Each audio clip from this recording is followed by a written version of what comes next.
The bird lands 11 feet away. It doesn't know it yet, but that's the whole ballgame. The cat doesn't move, not a whisker, not a tail tip. Every muscle in that 8-pound body has gone completely, unnervingly still, like someone hit pause on a nature documentary and forgot to hit play again. The bird hops closer, 10 feet, 9, still nothing. And you'd think, reasonably, that the cat is either asleep, broken, or philosophically opposed to the whole predator thing today. Then the bird gets to about 6 feet, and the cat's pupils go from slits to full moons in under a second, and its butt starts doing this weird little wiggle like it's about to attempt a dance move it's not qualified for, and the bird flies away completely unharmed because a car alarm went off 2 houses down, and the cat spends the next 4 minutes aggressively cleaning a paw that did absolutely nothing wrong, pretending none of this just happened. Yep, that's me. You're probably wondering how I ended up here. Oh, hey there. I've been dead for a while now, long enough that I've stopped counting in years and started counting in how many times has that raccoon reorganized its garbage empire. One of the odd perks of the afterlife nobody warns you about is that you get infinite front-row seats to nature, no ticket, no park ranger telling you to stay behind the rope, and absolutely no bugs biting you, because apparently mosquitoes have standards about biting things with a pulse. So I watch. I've watched a lot of animals do a lot of things, but nothing, and I mean nothing, has eaten up more of my eternity than watching cats stare at things right before they pounce. Here's the embarrassing part. When I was alive, I used to think that stare was just a cat being a jerk, smug, judgmental, personally offended by the bird's life choices. I was wrong on almost every level, and it took me dying and having genuinely unlimited free time to figure out why. So buckle up, because we're about to spend the next little while inside the head of the most calculating, most misunderstood, most quietly ridiculous predator most of you keep voluntarily inside your house. Which brings us to something even stranger. The stare isn't about attitude at all. It's math. Here's the first thing almost nobody tells you. That frozen stare is a cat doing trigonometry with its face. Cats have forward-facing eyes with a field of view around 200 degrees, and about 130 degrees of that is binocular overlap, meaning both eyes are looking at the same patch of world at the same time. That overlap is what gives them stereoscopic depth perception, the same trick your own eyes use to judge how far away your coffee cup is before you reach for it. The difference is your depth perception exists so you don't miss your own mouth. A cat's exists so it doesn't miss a moving target with a nervous system of its own trying very hard not to die. That frozen stare is the cat locking both eyes onto the target and letting its brain triangulate exact distance, exact angle, and exact speed before committing a single ounce of energy to the chase. And ambush predators do not have energy to waste. This is less master strategist and more tiny caffeinated accountant, reviewing the numbers one more time before authorizing the expense. Fast Fact 1. A 2015 study published in Science Advances, led by vision researcher Martin Banks, found something wonderfully specific. Animals that ambush prey close to the ground, like cats, tend to have vertical slit pupils, while taller predators that chase prey across open ground, like wolves, tend to have round ones. The vertical slit appears to sharpen depth judgment specifically for close-range, ground-level ambush. Your cat's pupils aren't just cute. They're a targeting system evolution spent millions of years fine-tuning. But before we get there, you need to understand something about cat vision that sounds like a design flaw and is actually the whole point. Cats are, up close, kind of terrible at seeing. Put an object 6 inches from a cat's nose and it genuinely struggles to bring it into sharp focus. This sounds like a problem for a predator whose entire profession involves catching things. It isn't, because evolution solved it with a completely different tool: whiskers. A cat's whiskers, technically called vibrissae, are so packed with nerve endings that the area of a cat's brain devoted to processing whisker information is enormous relative to size. Those whiskers detect tiny shifts in air currents, and once prey is too close for the eyes to be useful, the whiskers essentially take over navigation, feeling out exactly where the struggling, panicking creature in its mouth actually is. Cats are quite literally built to switch input devices mid-vision, long-range optics for the stock, short-range touch sensors for the finish. You thought you'd outsmart a creature that swaps sensory systems mid-mission, like it's changing camera lenses. Spoiler, you were wrong, and also you were a bird in this scenario, so it's fine, let it go. Speaking of terrible decisions, let's talk about the tail. While the rest of the cat has gone completely still, the tail tip is usually doing this small, twitchy, almost electrical flick, like it's the one part of the body that didn't get the memo about playing statue. That twitch is generally understood as a release valve for building nervous system arousal. The cat's whole body is flooded with anticipatory energy, and the tail is where some of that leaks out while everything else stays locked down for the shot. It is not, contrary to popular belief, automatically a sign of aggression towards you. Context matters enormously here. A slow tail tip flick during a hunting stare and an aggressive full tail lash during a confrontation are built from the same nervous system, but they are not the same message, and treating every twitch like a declaration of war is how people end up misreading their own pets constantly. Myth 1. True or false? An angry twitching tail always means a cat is about to attack you specifically. False. A twitching tail tip during a predatory stare is about internal arousal and impulse control, not necessarily hostility toward whatever's nearby. The verdict? Read the whole animal, not just the tail, because judging a cat by one body part is like judging a poker player by whether they blinked once. And that's only half the story of what that stillness is hiding. Here's where nature gets weird, in the sense that it's actually the opposite of weird. It's shockingly efficient, and humans are usually the ones who find stillness boring. Freezing before a strike isn't unique to cats. Herons do it in shallow water. Praying mantises do it on a leaf. Leopards do it in tall grass 100 yards from a gazelle that has absolutely no idea its afternoon is about to go sideways. This is convergent evolution, completely unrelated species separated by hundreds of millions of years of evolutionary distance, independently arriving at the same basic algorithm: assess, then commit, because a failed ambush costs calories, costs stealth, and sometimes costs an actual injury, and an ambush predator that commits early and often simply doesn't survive as well as one that waits. Reality check. Domestic cat hunting research, summarized by biologist John Bradshaw in his long-running work on cat behavior, suggests free-ranging domestic cats fail a very large share of their hunting attempts. Commonly cited estimates put success rates somewhere around 1 in 3 or worse, depending on prey type and cat experience. Think about that the way you'd think about a professional athlete. Even an elite predator, fine-tuned by millions of selection, misses more often than it lands the shot. Michael Jordan missed more shots than he made across his career too, and nobody's revoking his greatness for it. Your cat staring at a moth for 4 minutes and then completely whiffing the pounce isn't incompetence, it's the job. Which is exactly why the freeze exists. Every second of stillness is the cat trying to push that success rate up by even a single percentage point, because out here, a single percentage point is survival.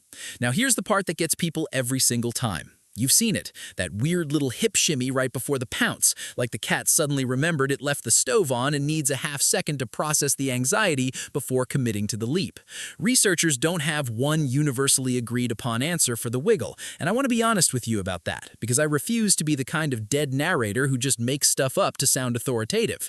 The leading hypotheses, and I want to stress, these are hypotheses informed by observation rather than settled fact, suggest the wiggle helps the cat adjust hind paw placement and test the traction of the surface beneath it, essentially loading the rear legs like springs and confirming the ground won't betray it mid-launch. Think of it as a diver checking the springboard isn't slippery right before the jump. It's not indecision, it's a final systems check run by a body that only gets one shot at this and would very much like that shot to work. Scenario 2. You're the cat. You've been frozen for 90 seconds. Your eyes have calculated the angle. Your whiskers are already anticipating impact. Every system says go, except your back paws, which are quietly asking whether this carpet is going to hold up under a sudden lateral load. That half-second wiggle is you, personally, deciding whether physics is on your side today. Fast fact 2. That same wiggle and pounce motor sequence can be triggered by a shoelace, a laser dot, or a crumpled receipt, which tells scientists this behavior is largely what's called a fixed action pattern, a hardwired sequence triggered automatically by specific visual cues, like fast, erratic movement, rather than a fully conscious decision each time. Your cat is not thinking that is prey. Your cat's brain is thinking that moves like prey, and the rest just happens. Unknown, and worth admitting outright, whether the cat experiences anything like conscious anticipation the way you would waiting for a race to start, or whether the whole thing runs more like an extremely sophisticated autopilot with no accompanying inner narration at all. This is the edge of what current animal cognition research can actually tell you, and I'd rather leave you with an honest "we don't fully know" than a confident-sounding guess dressed up in a lab coat. Fast fact 4. Heart rate and respiration have been observed to shift during predatory focus in cats, consistent with a genuine physiological arousal state rather than idle boredom, which lines up with the sprinter comparison nicely. The body is quietly revving an engine that the face has been trained by millions of years of selection to keep completely off the record. Which brings us inevitably to the deeply unfair topic of laser pointers. Let's slow down here, because this is the section I've spent the most afterlife hours obsessing over, and I think it deserves more care than cats are simple little murder machines, which is the laziest possible read of what's happening. Known, based on decades of behavioral and neurological research, predatory behavior in cats runs through dedicated neural circuitry that is functionally separate from hunger signaling. This is why a completely full, well-fed house cat will still stalk, freeze, and pounce on a moving toy with zero interest in eating it afterwards. Predation and hunger are related but distinguishable systems, and one does not require the other to switch on. Likely, based on strong supporting evidence, the freeze state involves a genuine surge of anticipatory arousal, not calm detachment. The stillness you're watching isn't the absence of excitement. It's excitement with the volume turned all the way down on the outside while the inside is running at full throttle, the same way a sprinter looks completely composed in the starting blocks half a second before their nervous system detonates. Possible, and still actively studied, the specific emotional texture of that state. Is it something closer to focus, anticipation, something we don't have a great human word for because we've never needed to freeze motionless for 2 minutes to calculate whether we can outrun a sparrow? Nobody gets to claim certainty here, and any nature video that tells you exactly what a cat is feeling in that moment is selling you a story dressed up as a fact. What we can say honestly is this: the stare is not cruelty, and it's not calm. It's a nervous system running a live calculation with real consequences, wrapped in a body doing an extremely convincing impression of a statue that occasionally has feelings about carpet traction. But before we get any further into the cat's head, we need to bust a few myths, because humans have been getting this wrong for centuries, and I'm dead and mildly annoyed about it. Myth 2. True or false? Cats stare to intimidate their prey, the same way a boxer might stare down an opponent before a match. False. And this one matters.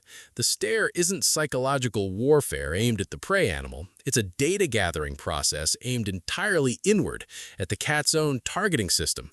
The prey usually has no idea it's being measured at all, which frankly is worse for the prey, not better. Intimidation requires the target to notice and react. This is closer to a sniper checking wind speed than a boxer talking trash. Myth 3. True or false? Cats play with prey because they're being deliberately cruel. False. And this is one people get defensive about, understandably, because it does look upsetting. The leading explanation, again supported by behavioral research rather than pure speculation, points to 2 overlapping factors: reducing the cat's own injury risk by wearing down a prey animal that could otherwise bite or claw back, and reinforcing hunting skill through repetition, especially in cats with less real-world hunting experience.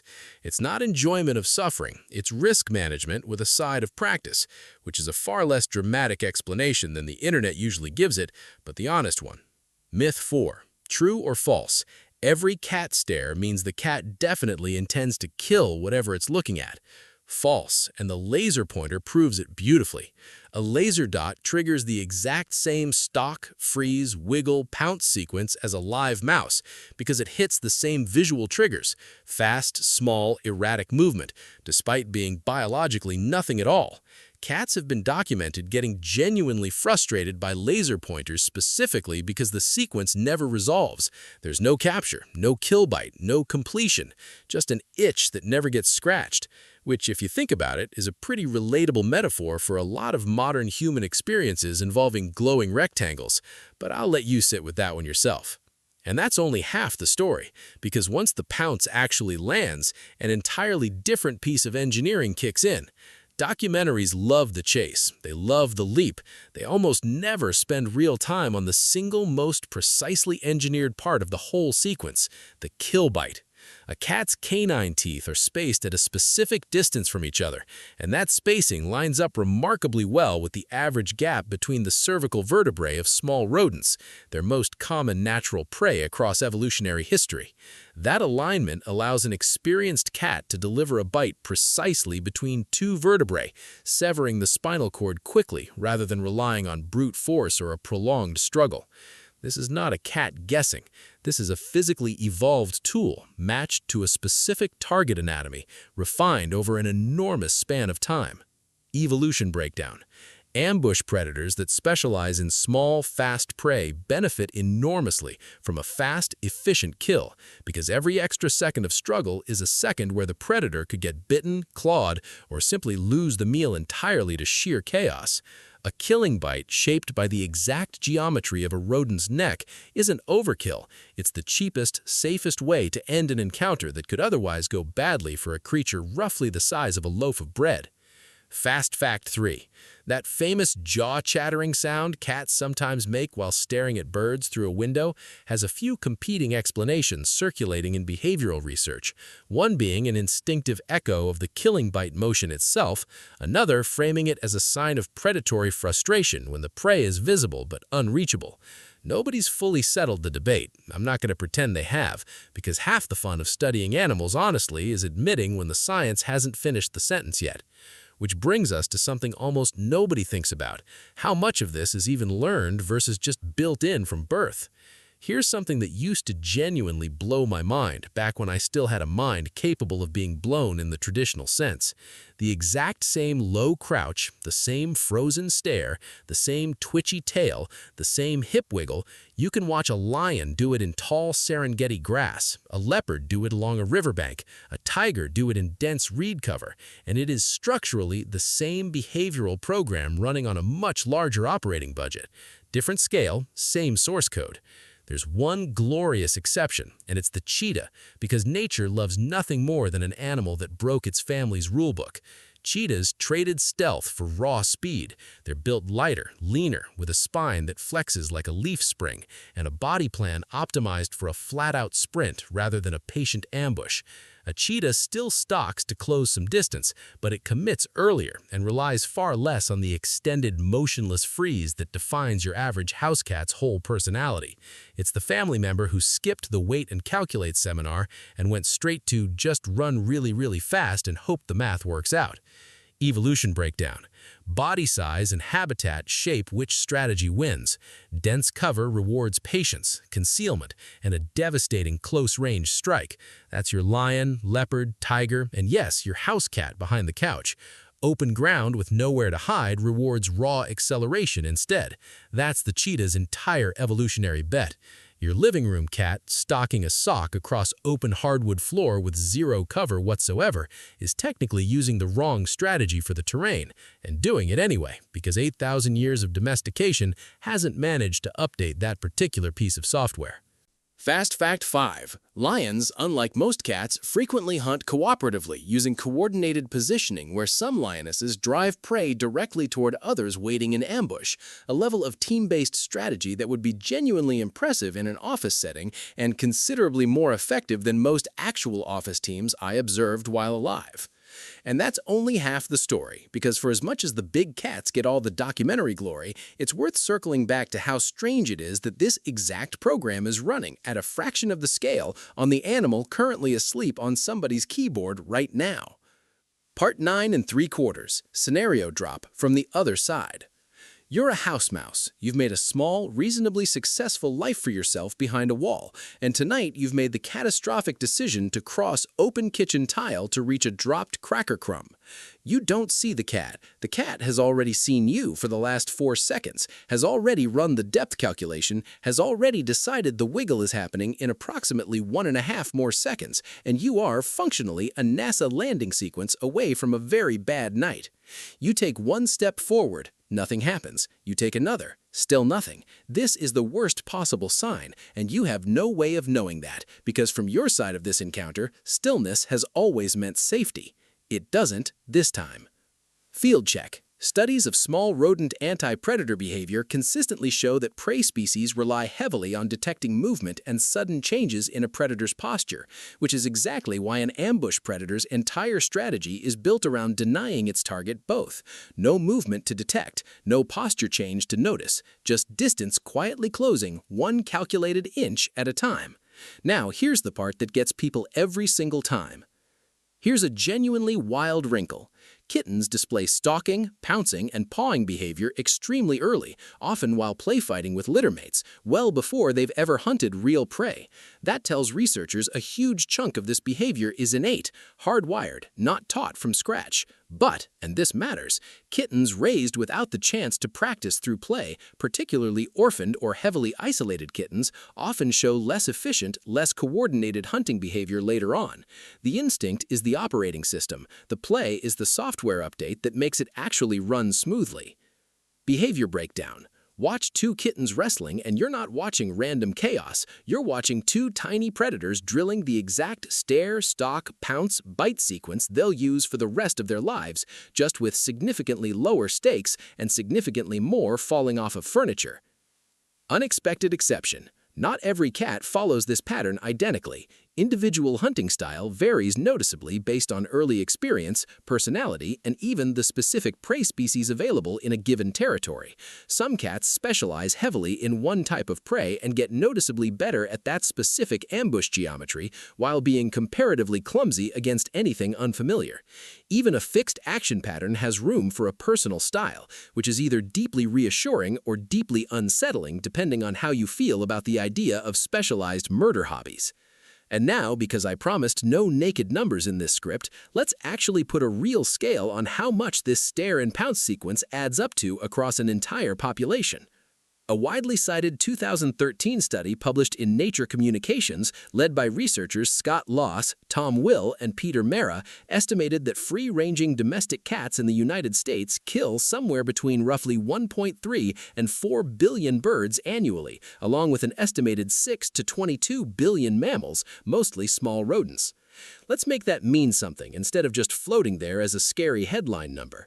The high end of that bird estimate is roughly comparable to the entire population of Facebook users logging on once and simply never logging back in. The mammal estimate, even at the low end, is larger than the number of people who have ever lived on Earth throughout all of human history combined. And all of that damage traces back to the exact behavior we've spent this whole video inside of. A frozen stare, a wiggle, a calculated leap, repeated an almost incomprehensible number of times every single day all over the world by an animal you may currently be feeding out of a ceramic bowl shaped like a fish. This isn't a guilt trip, it's scale. The stare you find cute on your couch is the same mechanism responsible for one of the largest human-linked predation pressures on small wildlife on the planet, run by an animal most people think of as a pet first and a predator second, when biologically it's really the other way around. Unexpected exceptions, Part 2. Indoor-only cats obviously don't contribute to these numbers the same way, and that's genuinely one of the more actionable pieces of wildlife conservation most people have full control over without changing anything about how much they love their cat. We'll come back to that. Which brings us to the ending, because even dead people have to wrap things up eventually, mostly out of professional courtesy. Not every stare ends in a pounce, and not every pounce is actually about hunger, danger, or survival at all. Sometimes, and this is one of my personal favorite oddities of eternity, an extremely well-fed, thoroughly domesticated house cat will lock on to a completely harmless object, run the entire calculated sequence, and pounce on absolutely nothing of nutritional or survival value whatsoever, purely because the behavioral circuitry wanted to run once today and a stray bottle cap happened to be standing in the wrong place at the wrong time. That's the thing that took me the longest to appreciate, honestly. This isn't just a hunting system. It's closer to a deeply satisfying hobby the animal is biologically compelled to pursue, whether or not dinner is actually on the line. Somewhere out there tonight, a cat with a full bowl of food is going to stalk a sock across a hallway with the same lethal focus a leopard uses on a gazelle, and there's something almost beautiful about a creature that takes its work that seriously, even when the stakes are definitionally zero. If I could go back and have one conversation with my past breathing self about all of this, here's what I'd actually want him to walk away with. 1. That stare isn't judgment, it's a rangefinder. Your cat isn't silently criticizing your life choices, it's doing depth perception math on a moving object, and you just happen to be standing nearby. 2. The tail twitch is arousal, not automatically aggression. Read the whole body, not one twitchy appendage, before assuming you're about to get bitten. 3. A missed pounce isn't failure, it's the statistical norm. Even highly skilled hunters miss constantly, and that's not embarrassing, it's just how ambush predation actually works. 4. Laser pointers are genuinely a little unfair. Occasionally let the sequence resolve with an actual toy your cat can physically catch, so the hunting drive gets a real ending instead of endless unresolved frustration. 5. Play isn't optional entertainment, it's skill maintenance. Regular play sessions keep that hardwired predatory sequence exercised in a way that seems to noticeably improve a cat's overall behavioral well-being. 6. Full stomach does not mean the hunting instinct turns off. Those are separate systems, so don't be shocked when a well-fed cat still stalks a moth like its life depends on it. 7. If you love birds and you love your cat, keeping that cat indoors, or supervised outdoors, isn't a betrayal of its nature, it's just working around a predatory instinct that evolution built with zero awareness of how many songbirds you'd want left in your backyard. 8. And maybe the biggest one, that frozen, silent stare you used to find slightly creepy is actually one of the most sophisticated pieces of biological engineering sitting on your couch, running calculations you'll never consciously perceive for a job it never asked permission to have and will never ever want to stop doing. I've spent what feels like an unreasonable slice of eternity watching this exact sequence play out. Freeze, calculate, wiggle, launch. And it still gets me every single time. The way a good magic trick still works even after you know how it's done. Maybe that's the whole point of sticking around this long as whatever I currently am. You don't actually run out of things worth watching. You just run out of time to notice them while you're alive, which is honestly the most avoidable tragedy in this entire species-wide story, mine included. So, the next time your cat goes dead silent, dead still, eyes locked on something you can barely see, do yourself a favor and actually watch it happen instead of scrolling past it. You're not looking at a pet zoning out. You're looking at a leopard's entire hunting toolkit shrunk down to fit on a windowsill, running at full power for an audience of exactly one lucky, very oblivious houseplant. I've got more of these, a lot more. Eternity has given me an absurd backlog of animals doing things nobody bothered to explain properly the first time around. If you want more videos like this, subscribe.